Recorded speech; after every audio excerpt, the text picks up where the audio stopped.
কেন জানানো হয়েছে? বিকজ কারো বাড়িতে দেখবেন ইন্ডিয়ান গ্যাস যায়, কারো বাড়িতে ভারতের গ্যাস যায়, কারো বাড়িতে এইচপির গ্যাস যায়, বাট দাম তো একই থাকে। ঠিক বললাম?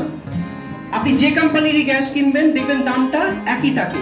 এইচপি নিলেও যা দাম, ভারতের নিলেও একই দাম, ইন্ডিয়ান নিলেও একই দাম। আবার যারা আজকে আমরা পুরুষেরা আসি তারা জানি আজকে আমরা বাইক চড়ি, কেউ কার চালায়, তো পেট্রোল এরকম অনেক পাম্প হয়, এইচপির পাম্প হয়, ভারতের পাম্প হয়, ইন্ডিয়ান অয়েলের পাম্প হয়। তো পেট্রোলের দামটাও দেখবেন 105 টাকা আশেপাশে থাকে। যে পাম্প থেকে ভরাবো না, আমি ভারত থেকে ভরালেও আমার কাছ থেকে নেবে 105 টাকা, আমি যদি ইন্ডিয়ান অয়েল থেকে ভরাই তাহলেও আমার নেবে 105 টাকা। ঠিক বলছি? বাট আপনাকে যদি কেউ 200 টাকা চায় আপনি দেবেন?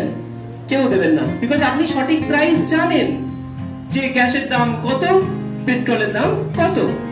বাট আপনি কখনো এটা জানেন যে ওষুধের সঠিক প্রাইস কি? কেউ বলতে পারবে না। এখানে ওষুধের সঠিক প্রাইস আপনি বলতে পারবেন যে এই ওষুধটার এত দাম? কারণ